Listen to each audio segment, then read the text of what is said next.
Okay, so let us start with 31st question. Company is designing a Mule application to consume batch data from partner's FTPS server at this URL. Okay, the data files have been compressed and digitally signed using pretty good privacy. That means PGP. What inputs are required for the application to securely consume these files? Okay, so I'll tell you. See, uh, in my flow, I'm using an FTP listener. In FTP module, I'm using on new or updated file, FTPS listener. So this FTPS listener will be using internally TLS protocol to do a handshake with FTP server, FTPS server. So normally any client which uses TLS, what it needs is it needs to be configured with trust store, which contains certificate of this server that is needed. So with that certificate contains a public key. Using that, the TLS handshake will happen. Okay, that is one requirement. And to connect to FTP server, of course, my application requires username and password of this FTPS server. And actually, the files which are transferred are zip files. They are compressed and they are signed using PGP, pretty good policy. So normally signing will be done with private key.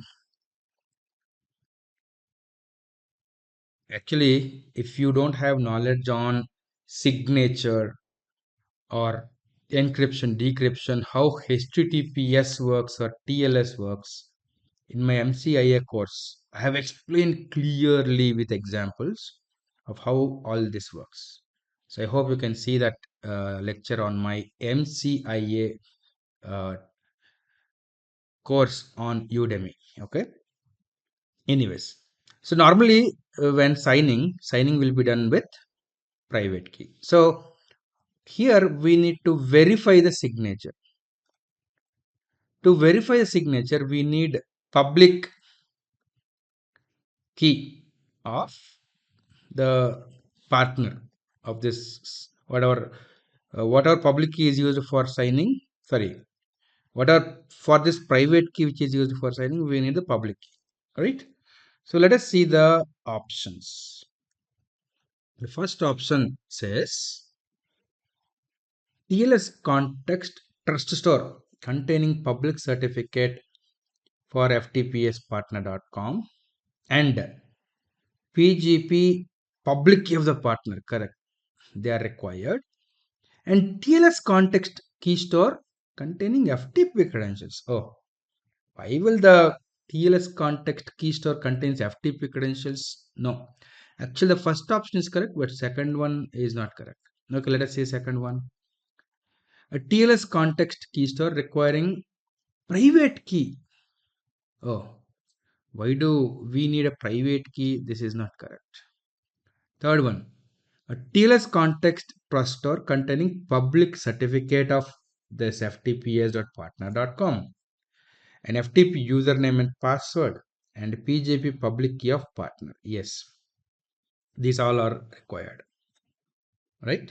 And what is the last one? PGP public key of partner, PGP private key of the company, not required. So this is the correct answer. Third option. Next. Okay. It is second question.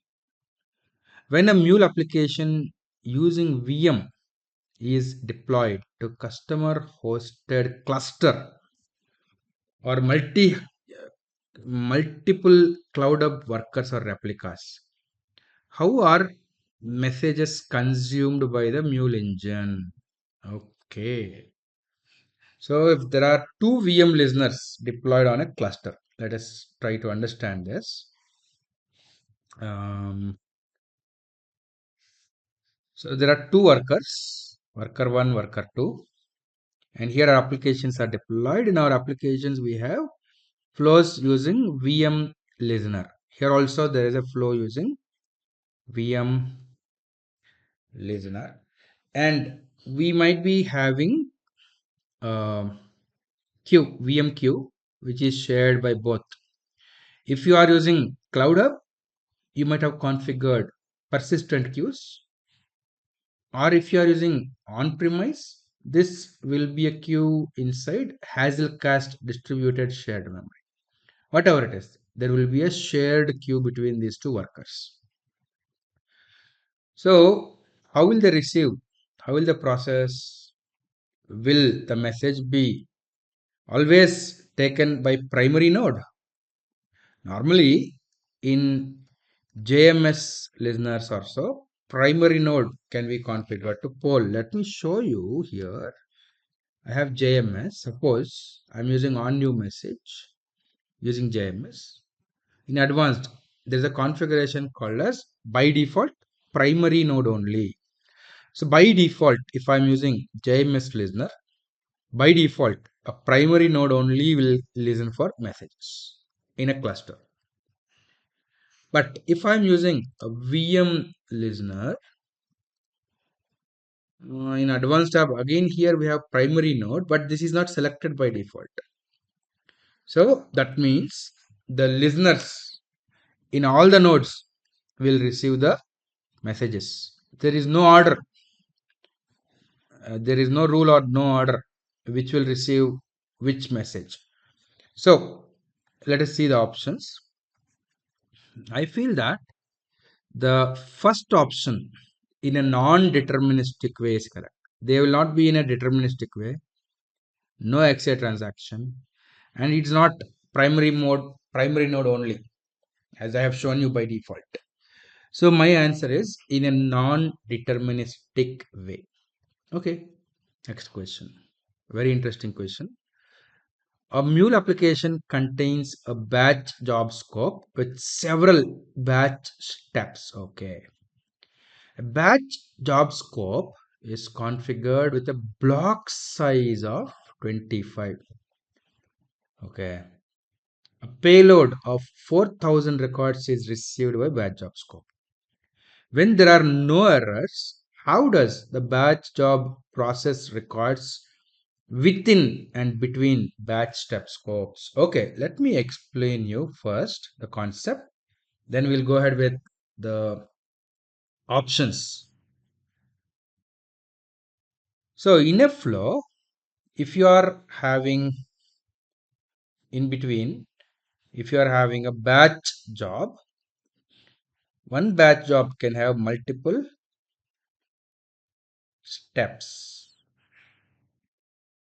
And I guess you remember, every batch job has three phases. One is load and dispatch phase.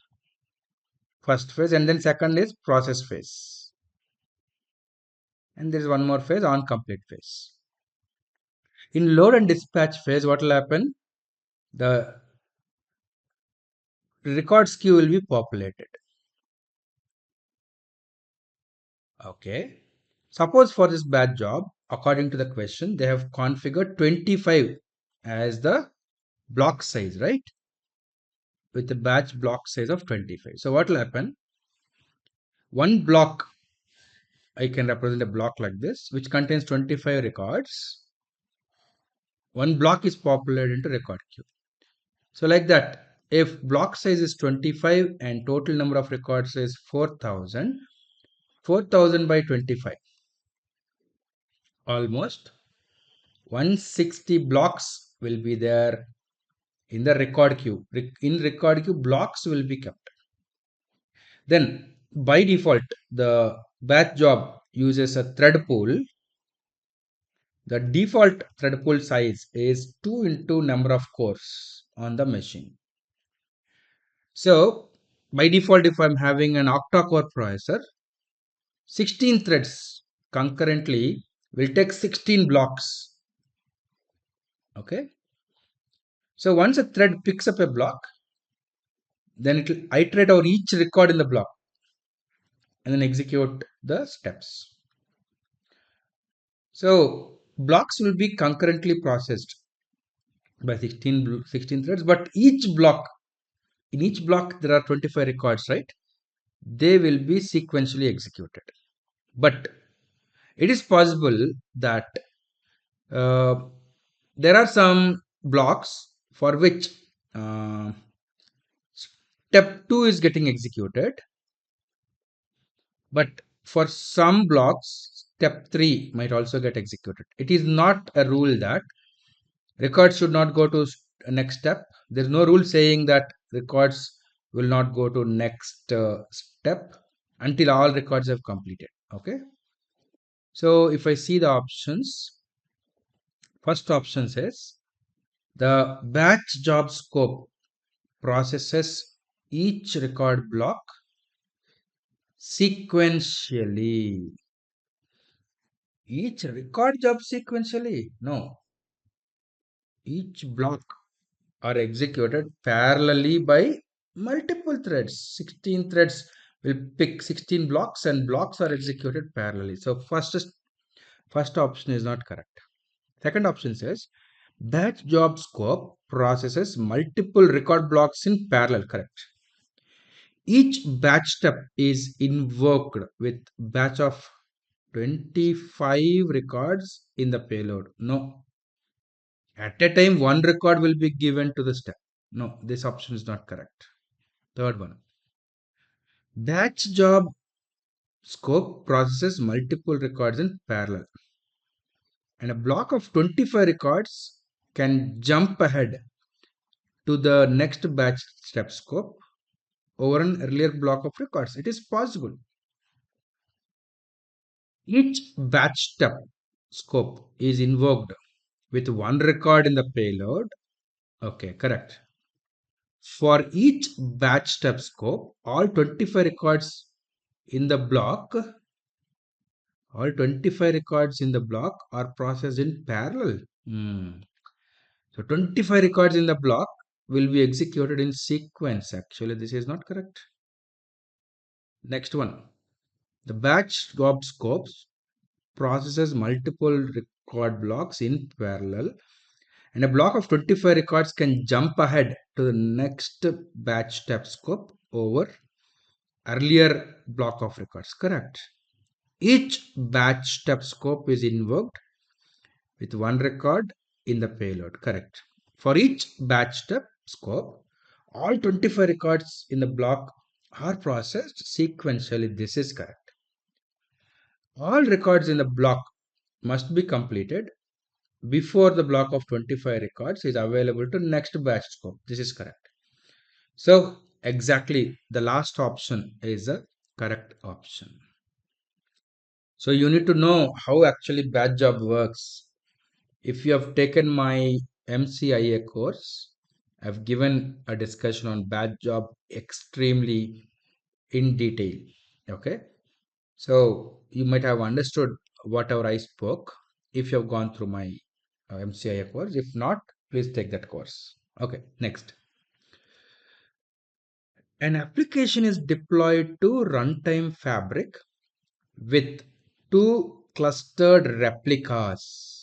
Is designed to periodically trigger a flow for processing high volume set of records from a source system and synchronize with a SAS, okay, using batch scope. Okay, batch scope is there. After processing 1000 records in periodic synchronization of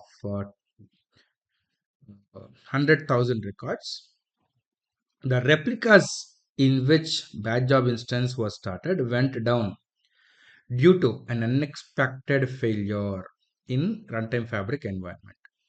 What is the consequence of losing the replicas? Actually, if a batch job starts on one replica, if that replica goes down, uh, so the batch job will not start on another replica. No. So my answer is the remaining 99,000 records will be lost and left unprocessed. Let me show you. Here is the document from help.mulesoft.com. The same question. What will happen if a replica running batch jobs is killed on RTF? Okay. Answer is one on runtime fabric. If a replica is killed, the batch job on the replica will be lost. The remaining records will be lost and left unprocessed. Here you can see the additional information. RTF cannot migrate an ongoing batch job from one killed replica to new replica. Hence, please resend the unprocessed records and let Mule app reprocess them. Okay. So what you have to do is whenever you are designing a Mule app, the Mule app design or the target system needs to be able to accept duplicate records. Maybe whenever you are reprocessing again, there might be duplicate records. So you have to design in such a way that you accept duplicate records. So here it is. Mm, so according to this, my answer is this one. Remaining 99,000 records will be lost and left unprocessed. Okay. So next, following Mulesoft API governance and policies, a project team uses RAML specification to document the API functional requirements and deliver API definitions. Okay. This requires all designed API definitions to be augmented with an additional non-functional requirement to protect backend services from high rate of requests according to defined service level agreements. What should the project team convey the how should the project team convey the necessary non-functional requirements to stakeholders? So I guess to protect the backend services from high rate of requests, I guess they need to apply rate limiting policies or spike control policies in API manager. So definitely whenever such policies are applied, maybe in RAML, we need to update the RAML. Yes, right? By updating the RAML with maybe if they have applied rate limiting, which is SLA based, right? They need client ID and secret to be sent as part of headers. That should be known or told to the consumers. So definitely we need to update the RAML. So what is the solution? Create proxies in API manager. No, this option is not correct. Update the API's RAML definitions with RAML fragments for the appropriate policy and publish to Exchange. Exactly. I feel this is correct answer. Let us see the next one also. Add all non-functional requirements as comments. Oh no. Comments in RAML? No, that's not correct. Create various SLS in API manager for non-functional requirements and publish SLS to Exchange. No, that doesn't make even sense. So this is correct, right? Okay. I'll see you in next video for next questions.